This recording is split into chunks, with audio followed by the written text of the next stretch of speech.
Noite, igreja. Shalom para todos, amém? Antes de começar a mensagem, a gente pode adorar o Senhor mais um pouquinho com uma canção. Convido você a fechar os seus olhos e mais uma vez se conectar com o Senhor Deus, amém? E me mostrou um rio de águas vivas, brilhante como cristal, e do outro lado estava a árvore da vida, trazendo cura por seu povo. Nunca mais, nunca mais haverá dor, pois no trono Ele está. Vamos dizer nunca mais, nunca mais haverá dor. Se você puder, feche seus olhos, levante suas mãos. Pois no trono Ele está. Eu queria pedir, se puder, pode apagar as luzes.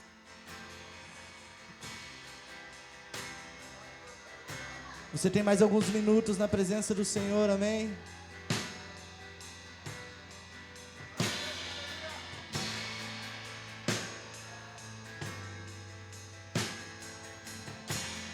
Vamos dizer nunca mais,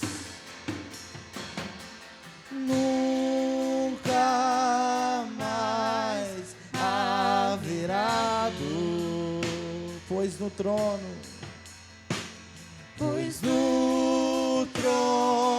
Ele está. Nunca mais, nunca mais haverá dor, pois no trono Ele está. Maranata, Maranata, ora vem, Maranata. Vamos cantar um pouco mais forte, um pouco mais alto. Esse é o nosso desejo, Maranata, essa é a nossa paixão. ora vem. Maranata, Maranata, ora vem, Maranata,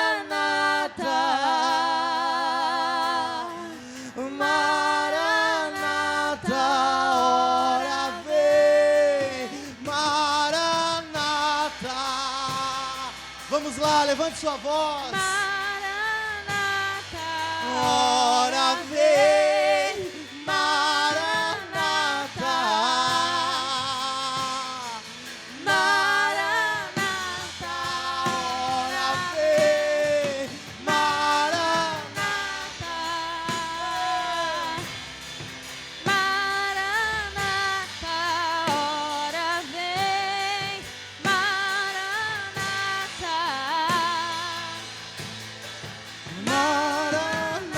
Maranata, ora vem, Maranata,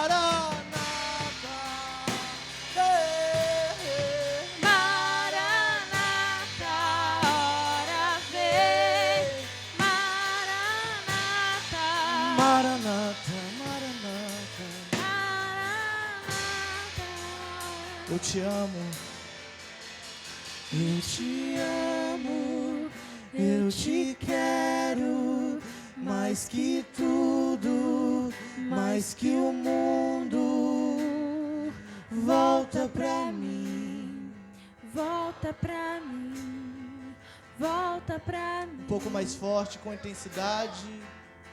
Eu te amo, eu te quero, mais que tudo, mais que o mundo. Volta pra mim, volta pra mim, volta pra mim. Maranata. Maranata, ora vem, Maranata. Permaneça com seus olhos fechados, cantando essa canção. Ora vem, Maranata, Maranata. Ora vem, Maranata,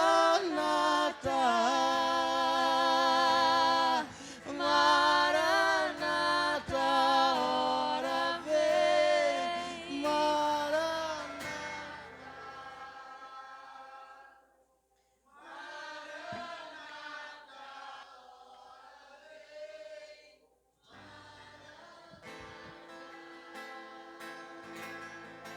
Maranata, ora vem. Senhor Jesus, nós oramos nessa noite, expressamos o desejo do nosso coração, dizemos que nós estamos tão ansiosos pelo dia em que o Senhor virá. Por isso essa é a nossa canção nessa noite, Jesus, porque nós sabemos que o dia em que o Senhor vier, tudo ficará bem de novo. O Senhor restaurará os nossos corações e os nossos corpos. O Senhor restaurará essa terra caída. Não haverá mais choro e nem tristeza. Então por isso nós cantamos, Maranata, Jesus, ora vem. Maranata, Maranata.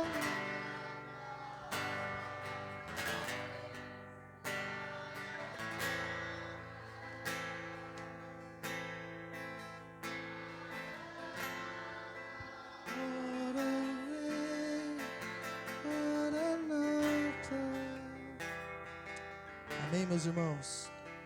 Você pode aplaudir a Jesus? Aleluia, glória a Deus. Aleluia. Diga para a pessoa que está ao seu lado, você está feliz? Que bom. Você que está de pé pode ficar de pé. Se você quiser ficar sentado, pode ficar sentado. Queria abrir com vocês a Bíblia no livro de Atos. Amém. Estou feliz de estar aqui nessa noite. Tive o privilégio e a honra de estar pregando aqui para vocês.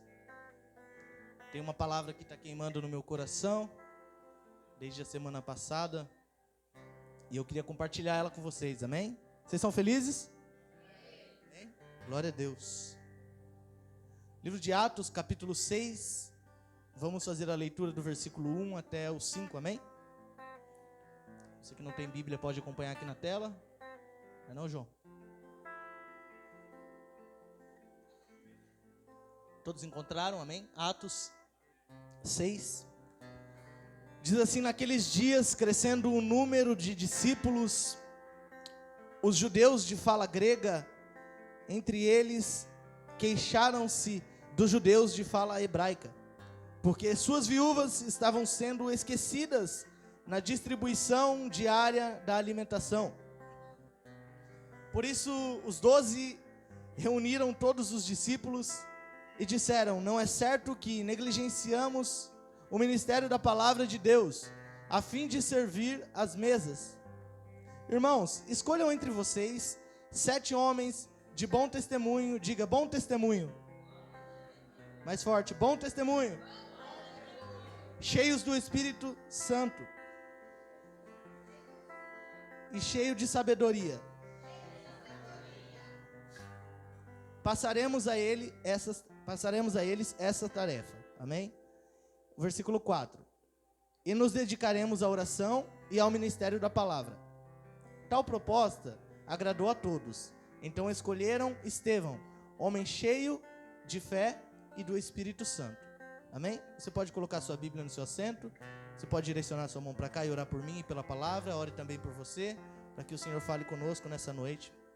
Deus, mais uma vez, nós oramos em Teu nome, que é santo, que é grande, que é glorioso. Nós pedimos a Tua presença em nosso meio. Nós já somos gratos por ela, mas nós queremos mais.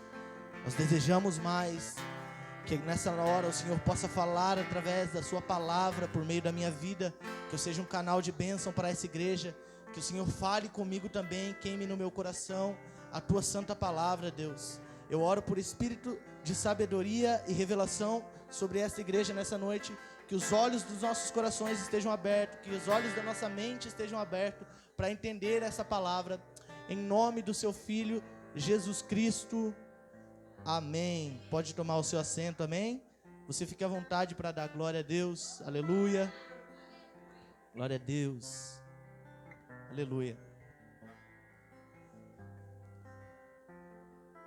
Irmãos, existem alguns princípios que nós, como os bons cristãos, podemos tirar dessa passagem, desse trecho da Bíblia, né? É uma passagem bem famosa, né? Esse jovem, o jovem Estevão, né? A Bíblia diz que ali ele não relata a sua idade, mas alguns historiadores dizem que talvez ele tivesse de 20 a 30 anos ali, né? É jovem, né? E existem muitos princípios, né? Muitas lições que nós podemos tirar aqui dessa mensagem, e é isso que eu queria tratar com vocês nessa noite, né? Mas primeiro eu gostaria de falar um pouco sobre o contexto dessa história. Quem aqui já ouviu a história de Estevão, gente? Levanta a mão. Tem alguém que não ouviu? Quem não ouviu, nunca ouviu a história de Estevão, levanta a mão mais alta. Assim. Nunca ouviu? Nunca ouviu? Nunca ouviu. Então, o contexto dessa história é esse. No livro de Atos, os primeiros passos da igreja, né? Depois que Jesus ele ressuscita e ele aparece para os discípulos, em um momento ali ele fica com os discípulos durante alguns dias. E ele sobe novamente ao Pai e ele deixa algumas diretrizes, ele deixa algumas mensagens para aqueles discípulos que andaram com ele durante esse período de ministério de Jesus aqui na terra. E esses primeiros passos da igreja é o livro de Atos que vai revelar. Então o livro de Atos ele é nada mais, nada menos do que Atos dos Apóstolos, ou seja, as coisas que eles faziam, né? Aquilo que eles estavam fazendo. E se eu não me engano, tá? Eu posso estar enganado, mas foi Lucas que escreveu o livro, tá bom? E ali nos primeiros passos da igreja, em aproximadamente 1 ou 2 anos depois da ascensão de Cristo, então quando Jesus volta para o céu, né, mais ou menos ali 1 ou 2 anos, estava acontecendo um grande avivamento no meio dessa igreja, da igreja de Jerusalém. Estava acontecendo um grande avivamento. A Bíblia vai falar que quando Pedro estava pregando, quase 3.000 almas se converteram ao Evangelho, em uma pregação, em uma só pregação. Imagina quanta gente não se converteu. Então o poder do Espírito Santo estava envolvendo aquelas pessoas. E havia uma expectativa diante da promessa que Jesus fez em Lucas 24, 49, se não me falha a memória. Porque ele diz, ficai em Jerusalém até que do alto sejais revestidos de poder. Então eles estavam esperando um poder sobrenatural que cairia sobre eles, para então eles poderem cumprir a outra ordem, que era a grande comissão, que era o ide por todo mundo e pregar o evangelho a toda criatura. Amém? Vocês estão comigo? Amém. Então, naqueles dias estava acontecendo esse avivamento. Era um poder, era uma glória naqueles dias, e o crescimento da comunidade cristã acontecia muito rápido. Então nós vemos aqui, né, no capítulo 3, se não me falha a memória de Atos, Pedro prega e 3.000 almas se convertem. Então, o amor fraternal também crescia muito, né? Assim como a generosidade. Nós vemos isso no capítulo 2 do livro de Atos. Você não precisa abrir a Bíblia enquanto eu estiver falando, mas se você quiser também, fique à vontade. Tá bom? A gente vai ficar aqui no livro de Atos mesmo.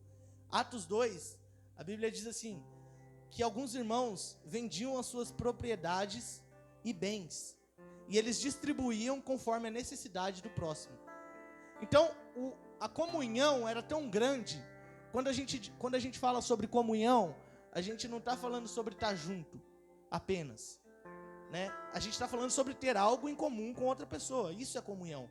Então, de tanto que você compartilha a sua vida com essa pessoa, você passa a ter coisas em comum com essa pessoa.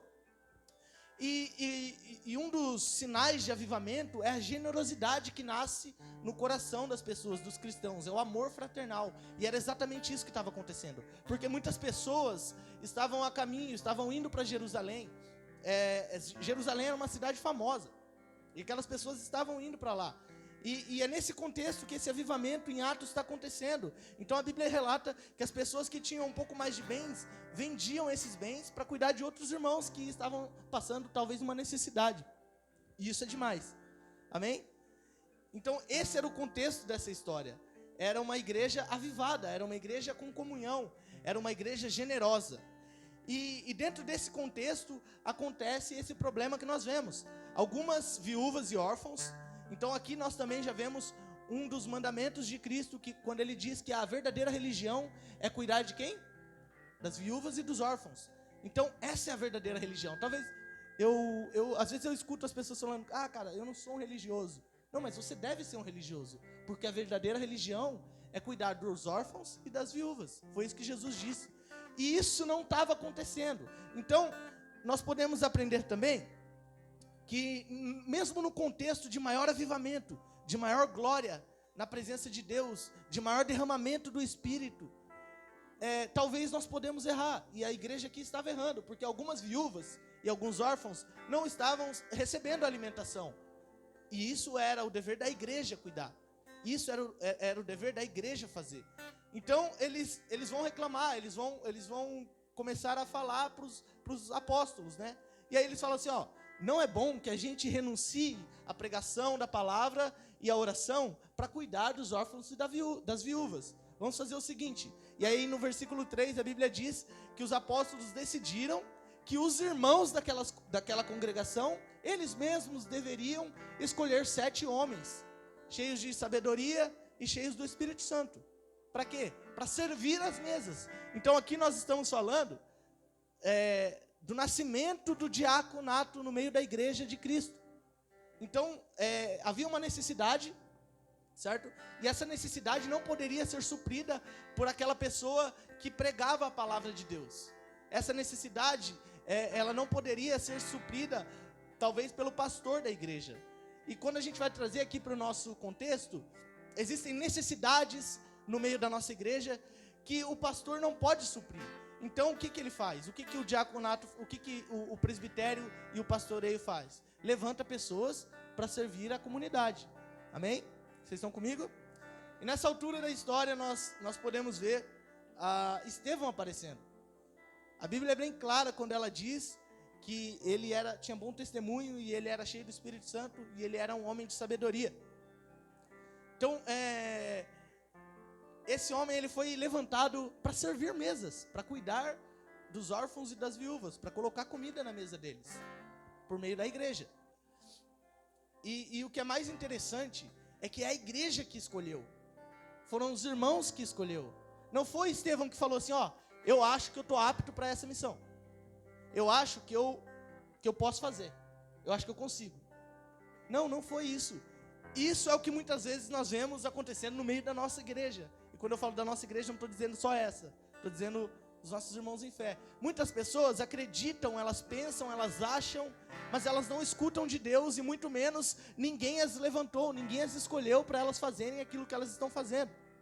E por isso, muitas das vezes, quando nós vamos pregar o Evangelho, nós precisamos abrir o caminho, limpar o caminho antes de pregar o Evangelho, porque talvez tem gente pregando o Evangelho que não era para pregar, um Evangelho que não é o Evangelho da verdade. Isso acontece quando pessoas que não foram levantadas se levantam. Então há um perigo nisso. Mas aqui, pelo contrário, Estevão foi levantado por aquela comunidade de fé. Estevão ele foi o primeiro diácono da história. Foi um dos primeiros, né, junto com esses 7. E ele foi também o primeiro homem a morrer pelo Evangelho depois de Cristo, né? Então ele foi o primeiro mártir da história. A sua morte, ela despertou os discípulos sucessivamente. Ela despertou também a perseguição e, consequentemente, o crescimento da igreja. Então, aquilo que nós vamos ver aqui do avanço da primeira igreja de Cristo acontecendo ali em Jerusalém, se dá por meio da vida de Estevão, do serviço de Estevão. Vocês estão comigo ainda? Jesus fez uma promessa lá em Lucas, como eu já te falei, Lucas 24, 49. Ele diz: ficai em Jerusalém até que do alto sejai-vos revestido. E em Atos 2, essa promessa, ela se cumpre para aqueles homens. A Bíblia diz, você conhece a história também, que eles estavam em um só lugar. E de repente veio o Espírito como um vento forte, impetuoso, e encheu toda aquela casa. E nós conhecemos a história. Desceu sobre eles línguas como de fogo. Eles foram cheios do poder e da presença do Espírito Santo. E para que serve a presença do Espírito Santo, o poder do Espírito Santo, senão para a pregação e a proclamação do Evangelho? E essa era a ordem de Cristo. Então, meus irmãos, vamos lá, já que eu falei isso. Quando a gente está aqui e a presença de Deus nos invade, a presença de Deus nos toma, quando você se sente, sabe, assim, carregado pela presença de Deus que inunda esse lugar, como muitas vezes nós já vivenciamos, não é só para você, sei lá, cara, se sentir melhor, não é só para você se sentir perdoado dos seus pecados, ainda que isso te perdoe, mas é para você viver bem durante a semana, pregando o Evangelho, é para você viver bem durante a segunda-feira, sabe, às vezes a gente se incha muito, cara. Às vezes a gente quer ser igual aqueles caras lá na torre de Babel. Eles queriam construir uma torre para chegar no céu. E a Bíblia diz que eles construíam. E a torre foi ficando alta. E então um dia Deus olha lá de cima e fala: calma aí, deixa eu ver o que está acontecendo. Sabe, é isso que a gente faz às vezes. Nós estamos aqui no nosso mundinho fechado. E a gente quer a presença, quer ser cheio. E chega na segunda-feira, a gente não faz nada com isso que está dentro da gente. A gente guarda, a gente esconde. Então, ser cheio da presença de Deus, ser cheio do Espírito Santo, serve para a gente falar para o nosso coleguinha no outro dia que Deus salva, que Ele liberta, que Ele cura, que Ele perdoa. É para isso que serve o poder do Espírito Santo em nós. E aqui nessa palavra, meus irmãos, essa palavra é bem breve, tá? Eu prometo ser breve. Mas eu peço muito a sua atenção, tá? E peço também que você fique à vontade para glorificar a Deus enquanto eu bebo água. Aleluia. Nós olhamos para esse texto que a gente leu e a gente já entende de cara que existem alguns requisitos para levantar essas pessoas para servir a comunidade, para servir aquelas viúvas. E esses requisitos é ter bom testemunho, diga bom testemunho. Ser cheio do Espírito Santo. E diga ter sabedoria. Isso aí. Então a Bíblia já nos mostra 3 pré-requisitos para servir a igreja de Deus. Quando eu falo sobre bom testemunho, eu estou falando sobre aquilo que as pessoas falam de mim, sabe? Bom testemunho é sobre o que as pessoas estão falando de mim, segundo aquilo que eu sou. Ser cheio do Espírito Santo é o que eu faço com o Espírito Santo que está dentro de mim, que me acompanha. E sabedoria é como eu faço, é como eu lido com as situações da vida. Então, eu tenho 3 perguntas junto com esses 3 requisitos. E essas perguntas são poderosas. Diga para a pessoa que está ao seu lado assim, ó, para a gente interagir. Quem você tem sido no seu dia a dia? Não precisa responder, tá, gente? É uma pergunta retórica. Diga para ela assim também. O que você faz quando você está longe da igreja, dessa comunidade de fé? E aí? Diga assim também, ó. Que tipo de resposta você dá diante das situações da vida? Meus irmãos, essas 3 perguntas, elas revelam muito, elas têm o poder de revelar o tipo de servos que nós estamos sendo, que nós estamos nos revelando ao mundo. Meu amigo, você já deve ter ouvido essa frase: você é a Bíblia que o mundo está lendo todo dia. Você representa o reino de Deus. E aí a pergunta que eu te faço e que eu me faço é: será que nós estamos fazendo valer a pena o sangue de Jesus? Sabe? Eu não quero que caia peso sobre você, mas se você é um representante do reino de Deus, será que você está fazendo valer a pena todo aquele sacrifício na cruz? Ou será que nós estamos queimando o filme de Jesus no nosso trabalho? Será que nós estamos colocando tudo abaixo? Será que as pessoas, quando olham para a gente, têm vontade de estar perto de Deus? Será que quando as pessoas olham para os nossos olhos, para as nossas atitudes, para o nosso falar, Será que elas têm vontade e anseio de algo maior que elas não conhecem? Meus irmãos, as pessoas estão cada vez mais vazias, porque elas tentam se encher delas mesmas, e isso não supre a carência da eternidade, que diz, que lá em Eclesiastes diz, que nós sentimos saudades da eternidade, porque Ele colocou o desejo dela no nosso coração. Então as pessoas procuram por algo quando elas vão se drogar, elas procuram por algo quando elas vão a um prostíbulo, quando elas vão encher a cara de bebida, quando elas vão fazer aquilo que não agrada a Deus, elas estão procurando o próprio Deus, só que elas ainda não sabem. Cara, você já passou por isso, eu sei que eu já passei por isso. No fim da tarde, seu dia pode ter, geralmente é assim comigo, seu dia pode ter sido o melhor dia, cara, você fez bastante coisa, foi produtivo no trabalho, só que chega no fim da tarde, sabe aquele solzinho caindo, a luz baixa, amarela, de repente você vai na varanda da sua casa, ou ali na janela da cozinha, e você fala, cara, parece que está faltando alguma coisa, sabe aquele sentimento de estar incompleto, aquele sentimento de saudade. Isso é o desejo pela eternidade. E é isso que as pessoas procuram. Elas procuram por Deus nos lugares mais escuros. Elas procuram pelo Espírito Santo. Elas procuram pela alegria, pela paz, em todos os caminhos possíveis. E nesse caminho, ela precisa encontrar os seus olhos brilhando da presença do Espírito Santo, para então ela desejar e ir atrás de você. Essa é a nossa missão, gente. É só isso. As pessoas que estão procurando por algo, elas precisam nos encontrar para encontrar o Cristo. Elas precisam encontrar-nos de pé, com força, com vontade, com o coração ardendo pela presença de Deus, pela palavra, com o coração transbordando de alegria, para que elas possam também ter essa alegria e essa paz. Amém? Vocês estão comigo? Está fazendo sentido? Amém?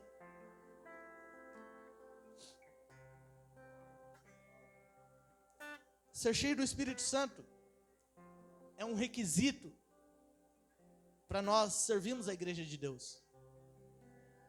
E isso tem facilmente sido mal entendido pela maioria das pessoas. Quando a gente pergunta para alguém que já teve acesso, ao ambiente de adoração, ao ambiente de um culto a Deus, o que é ser cheio do Espírito Santo? Facilmente você vai ouvir respostas como respostas erradas. E para falar o que não é ser cheio do para falar o que é ser cheio do Espírito Santo, eu queria começar falando sobre o que não é ser cheio do Espírito Santo, porque na maioria das vezes é isso que nós respondemos. Então o que não é ser cheio do Espírito Santo?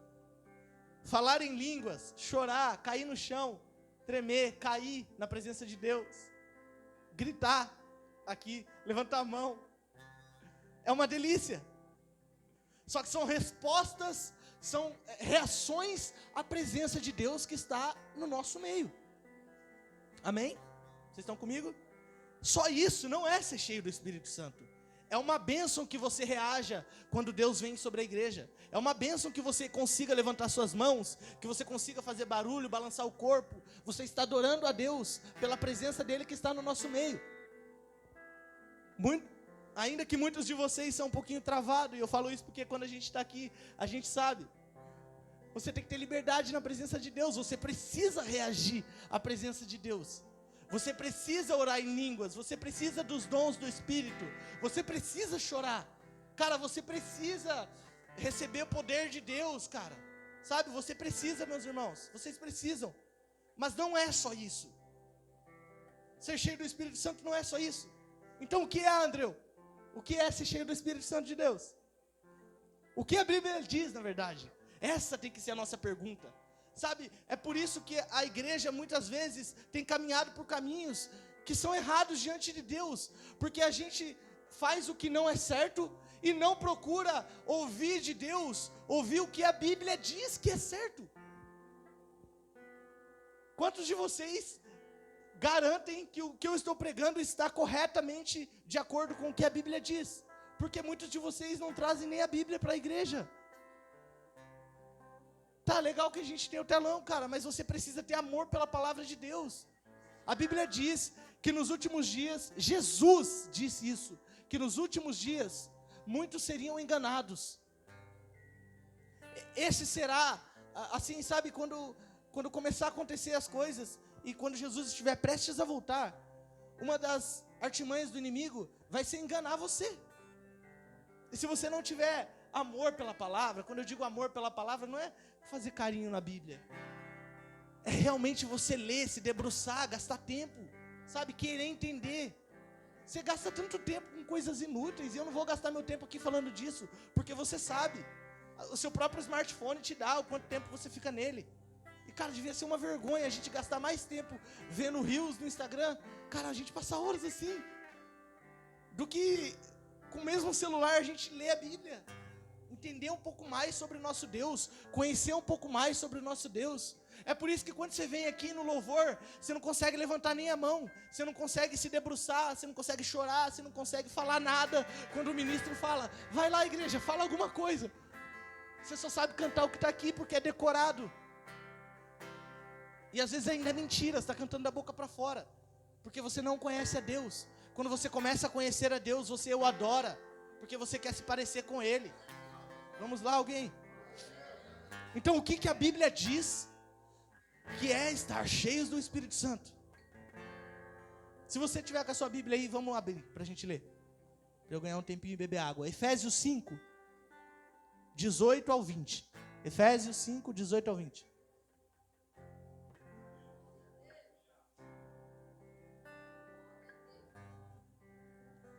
Efésios, capítulo 5, é exatamente o que a Bíblia diz, que é ser cheio do Espírito Santo. Amém? Efésios 5, capítulo 5, versículo 18. Não se embriaguem com o vinho, que leva à libertinagem, mas deixem-se encher pelo Espírito, falando entre vocês com salmos, hinos e cânticos espirituais, cantando e louvando de coração ao Senhor, dando graças constantemente a Deus Pai por todas as coisas, em nome do nosso Senhor Jesus Cristo. Então vamos lá, isso é ser cheio do Espírito Santo. Isso, na verdade, é um passo, é um caminho para ser cheio do Espírito Santo. Então não me entenda mal quando eu digo que ser cheio do Espírito Santo não é falar em línguas, não é. Isso também faz parte. Mas o que a Bíblia diz claramente para nós, que é ser cheio do Espírito Santo, quando ela diz assim, não se embriaguem com vinho, mas deixem-se encher pelo Espírito Santo. Então a Bíblia está falando assim, ó, é assim que você se enche do Espírito Santo. Como? Falando entre vocês, com salmos, hinos, cânticos espirituais, cantando e louvando de coração ao Senhor. E o que a gente faz quando a gente se reúne? O que a gente faz quando a gente vai almoçar na casa do irmão? É isso que a gente faz? Cara, se for isso, amém. Nessa pequena conversa, nesse pequeno almoço, você está se enchendo da presença de Deus. Você está sendo cada vez mais cheio do Espírito Santo. O problema é que muitas vezes a gente senta para, sei lá, falar de coisas tão inúteis. A gente esquece que a gente serve a um Deus. A gente esquece que a gente tem a mesma fé. A gente esquece de falar sobre Ele. E isso revela o tipo de pessoa que nós somos para Ele. Isso revela o tanto que a gente conhece, o tanto que a gente quer conhecer esse Deus. Então, além disso, além desses itens que Efésios vai nos mostrar, a Bíblia ela dá algumas características que comprovam que uma pessoa está cheia do Espírito Santo. E isso está em Gálatas 5, agora você não precisa abrir porque é bem curto. Gálatas 5, versículo 22, diz assim, mas o fruto do Espírito é amor, alegria, paz, paciência, amabilidade, bondade e fidelidade. Então quando você combina Efésios 5 com Gálatas 5, você se enche do Espírito de Deus. Quando você se reúne com seu irmão e você começa a falar de Deus, e vocês começam a louvar, vocês começam a cantar orações, cantar salmos, quando vocês começam a falar sobre a Bíblia, é isso que está acontecendo, sabe? Quando você decide amar um pouco mais a pessoa que trabalha com você, talvez a pessoa que estuda com você, talvez a pessoa que mora na sua casa, você está se enchendo do Espírito Santo. Quando você pensa 2 vezes antes de dar uma resposta, sabe aquela... Você está se enchendo do Espírito Santo, porque a paciência está tomando seu coração. E essas virtudes são virtudes que muitas das vezes vão ser difíceis da gente encarar em algumas situações. Mas graças a Deus pelo Espírito Santo, porque nós não podemos fazer sozinho. Eu não posso amar todo mundo sozinho, nem se eu quisesse. Eu não posso ter paciência com todo mundo, nem se eu quisesse. Eu não posso ser fiel, vou falhar com algumas pessoas. Mas o Espírito Santo está aqui para nos ajudar. O Espírito Santo está aqui para nos auxiliar. Amém? A sabedoria, que é o segundo requisito que eu queria falar aqui nessa noite. A Bíblia diz, no livro de Provérbios 9, 10, que o temor do Senhor é o princípio da sabedoria. E o conhecimento do santo é entendimento. Então, meus irmãos, esse outro requisito que tinha na vida de Estevão, ele era um homem sábio, ele era uma pessoa de sabedoria. Nós precisamos pedir para o Senhor.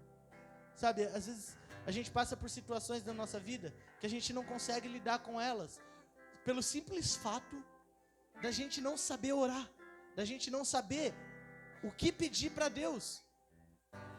Todos aqui sabemos que Deus é nosso Pai, amém? E Ele está disposto a derramar sabedoria sobre nós, para nas piores situações ou nas mais adversas situações da nossa vida, nós podemos fazer aquilo que é correto diante dos olhos de Deus. A Bíblia vai dizer sobre uma história que eu queria contar aqui como pano de fundo também, que é a história de Davi, lá em 1 Reis capítulo 5. Davi, ele está no seu palácio, cheio de regalias, cheio de fortuna, cheio de coisas bonitas. E de repente um dia ele olha e ele se indigna com aquilo tudo.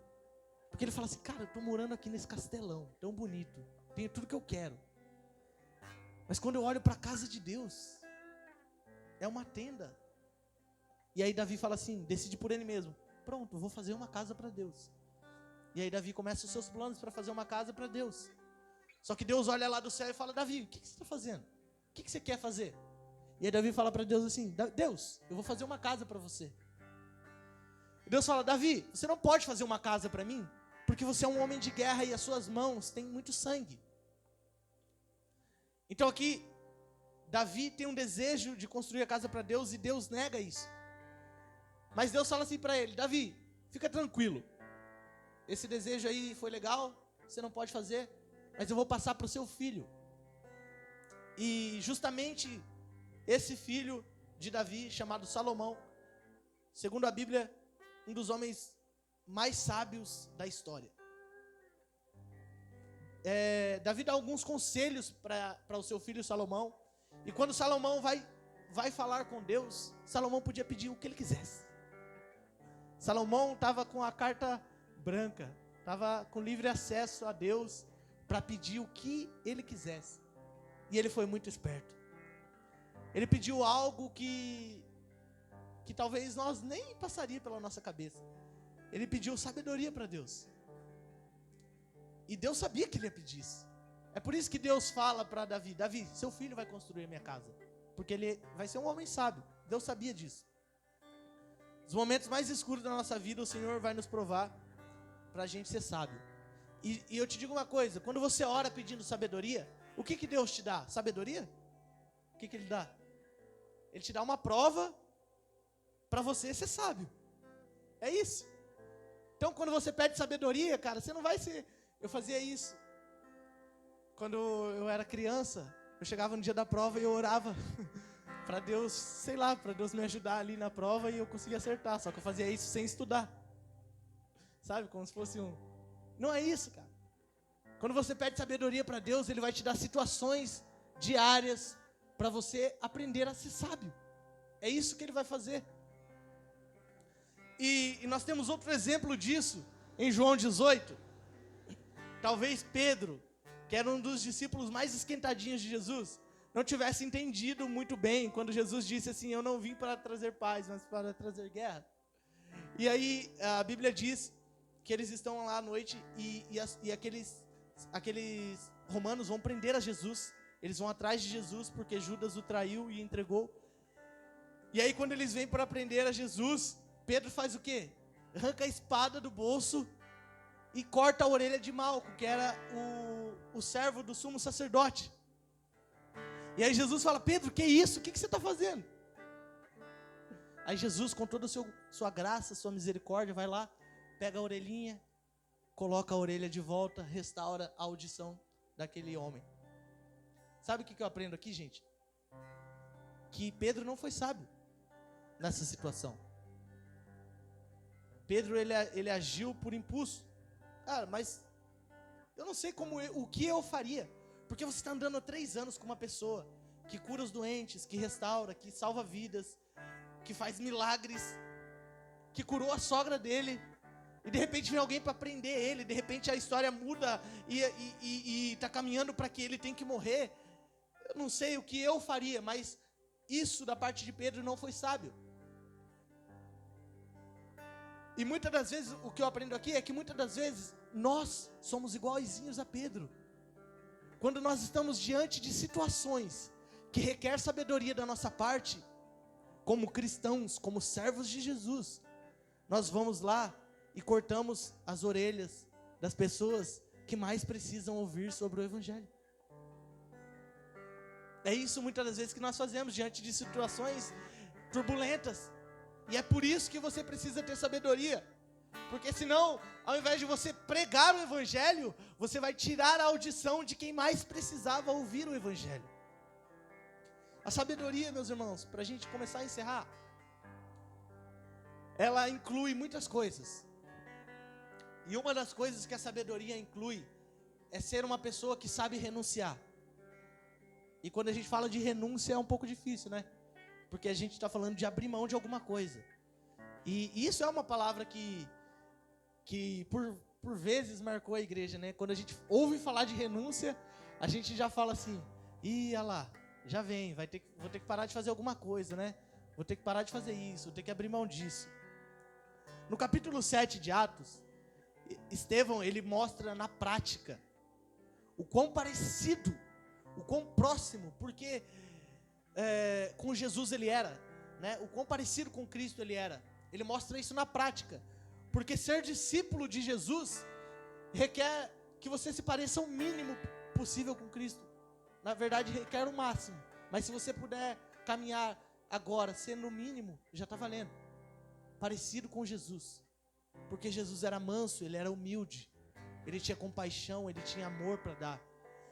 E no capítulo 7, a Bíblia fala que ele renuncia o seu direito de resposta, porque aqueles homens, aqueles sacerdotes, só para a gente entender um pouco, eu acabei resumindo, mas Estevão foi chamado para cuidar das mesas. Enquanto ele estava fazendo isso, por ele ser cheio do Espírito Santo, começou a acontecer umas coisas malucas.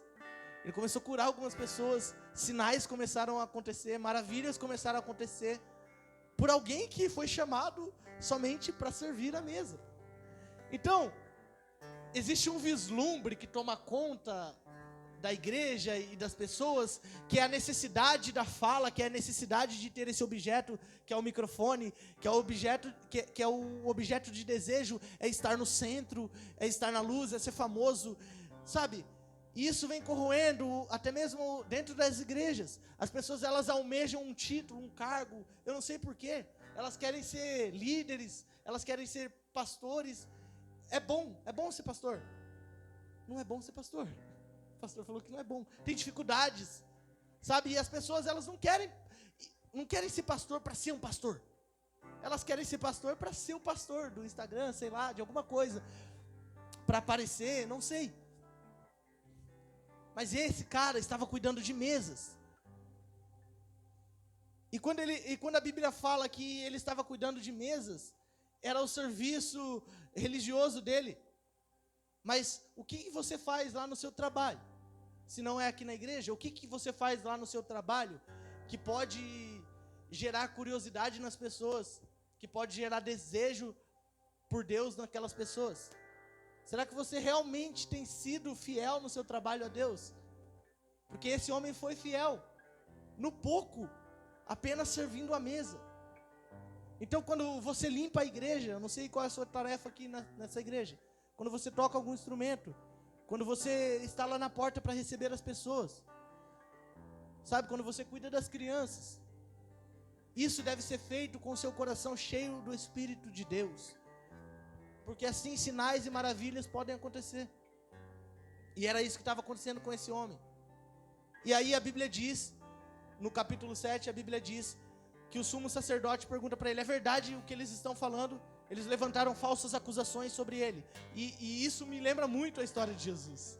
Porque com Jesus foi assim, tramaram para ele, sabe? Falaram assim: cara, vamos fazer alguma coisa para a gente parar com esse tal de Estevão, que foi chamado para servir as viúvas, e de repente está acontecendo muita coisa, porque ele é cheio do Espírito Santo. E então o sumo sacerdote pergunta para ele: e aí, o que você tem a dizer? Sabe, se é com a gente, muitas das vezes quando a gente é injustiçado, quando a gente passa por alguma situação que nós estamos certos e a pessoa que está acusando está errada, ou ela não sabe que eu estou certo, não é esse tipo de atitude que a gente tem, não é? Na maioria das vezes, nós também tiramos a nossa espada, sabe? E a gente vai lutar pelo nosso direito. Eu estou certo. Cara, eu vou fazer questão de mostrar para ele que eu estou certo. Só que esse homem faz alguma coisa que Jesus faria, ou na verdade que Jesus fez. Ele abre mão, ele renuncia o seu direito de fala, ele renuncia o seu direito de defesa, ele abaixa suas armas, para quê? Para falar sobre a palavra de Deus, desde Abraão, passando por Moisés, os profetas, e então chegar em Jesus. E aí, cara, será que é isso que você tem feito? Será que é assim que você está vivendo? Amém? Vocês estão aqui ainda? Vocês estão entendendo? Amém. Tem uma frase que eu carrego comigo. Se eu fosse você, eu anotava essa frase. Ela vai te ajudar. Ela vai te ajudar a ser mais paciente, ela vai te ajudar a ser mais amoroso, ela vai te ajudar a ser mais bondoso, né? Os frutos do Espírito, amém? Essa frase é: ninguém me deve nada, e eu devo amor a todos. Olha o peso dessa frase: ninguém me deve nada, mas eu devo amor a todos. Só defende muito a sua vida, meus irmãos, quem muito ama ela, quem tem medo de perder, sabe? Só tem medo da morte quem ainda está vivo.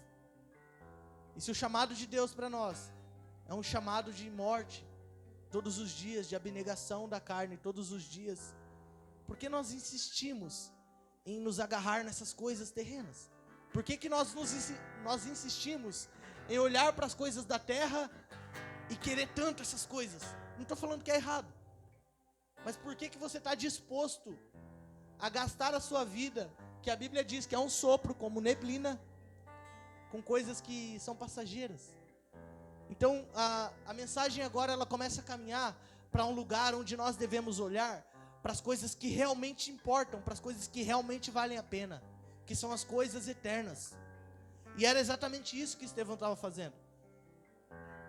Era exatamente isso que ele estava fazendo. Então a minha oração para você é: não ame mais a sua vida do que as coisas eternas. A sua vida vai passar, daqui 50 anos ninguém vai saber quem foi você. Nós nos esquecemos das pessoas que foram ídolos na nação, que foram pessoas hiper megas famosas. Nós nos esquecemos. Nós nos esquecemos das pessoas que moraram conosco. A gente esquece, as pessoas morrem, elas passam, e a vida é como um sopro. Eu não sei se você reparou, cara, mas os dias eles estão passando cada vez mais rápido. E você está caminhando para a única certeza da sua vida, que é a morte. E depois disso, é a minha pergunta para você. E depois disso? Essa é a minha pergunta para você nessa noite. E depois que acabar? E depois que você conquistar o carro, a casa, a família bem-sucedida, o emprego bom? E depois, cara? E depois? Então, Deus nos chama nessa noite para olhar para as coisas que realmente valem a pena. A Bíblia diz que nós devemos juntar tesouros no céu. E quando a Bíblia diz isso, ela está falando assim, ó, ei, olhe para as coisas eternas, olhe para as coisas que não se passam. Amém? Estevão ali usou o seu direito de fala para pregar o Evangelho, para pregar a palavra de Deus. E ele faz isso tão bem, ele faz isso tão cheio do Espírito de Deus, que aqueles homens, a Bíblia diz que eles rangem os dentes para matar Pedro, para matar Estevão. A Bíblia diz que eles ficaram muito bravos, cara, com a pregação desse homem. Sabe, vai chegar um tempo em que, isso é profecia, em que a igreja vai ser perseguida, em que nós não vamos poder falar abertamente. Isso já, sabe, a passos longos, mas já está acontecendo. A gente vê várias coisas desse tipo. Mas vai chegar um dia que isso vai aumentar. E você está aqui nessa noite e você vai ter que escolher um lado. Sabe, eu estou falando aqui sobre a sua vida. Existem pessoas que já perdem a vida pelo Evangelho em algumas nações. Eu não sei se você liga para isso ou se você acha que não tem nada a ver. Mas vai chegar um dia que talvez alguém vai apontar uma arma para você e vai falar, cara, muda de religião agora, abandona esse Cristo, ou você morre. E aí, o que você faz? Sabe, se a gente não tiver a certeza da esperança, que é Cristo ressurreto, e nós também ressurretos com Ele, nós abrimos mão. Se a gente não tiver cheio da presença do Espírito Santo de Deus, e agora não tem nada a ver com o Hakataia, com o mover do Espírito, a gente abre mão, a gente espana, a gente vai trocar Cristo, a gente vai abrir mão da nossa fé. Então, meus irmãos, é uma realidade que vai chegar um dia. Isso é a Bíblia. A palavra de Deus não passa. Isso vai acontecer um dia. E como nós vamos estar posicionados para isso? Se a gente só olha para as coisas dessa terra, cara, se a gente não está nem aí para a nossa fé, a gente não liga para a nossa fé. Eu queria concluir essa mensagem dizendo uma frase. Os verdadeiros cristãos, eles estão caminhando para um lugar de morte. Eles estão caminhando para um lugar de cruz, um lugar de sofrimento. Mas eu não quero que essa mensagem acabe com você achando que sofrer por Jesus é ruim, que sofrer por Cristo é ruim. Eu quero ler com vocês, para a gente encerrar, 2 Coríntios, capítulo 4. 2 Coríntios capítulo 4 e versículo 10, a Bíblia diz assim: trazendo sempre em nosso corpo o morrer de Jesus, para que a vida de Jesus também seja revelada em nosso corpo. Pois nós que estamos vivos, somos sempre entregues à morte, por amor a Jesus, para que a sua vida também se manifeste em nosso corpo mortal. De modo que em nós atua a morte, mas em vocês a vida. Está escrito, cri, por isso falei. Com esse mesmo espírito de fé, nós também cremos e por isso falamos. Porque sabemos que aquele que ressuscitou, o Senhor Jesus, dentre os mortos, também nos ressuscitará. Com Jesus, nos apresentará com vocês.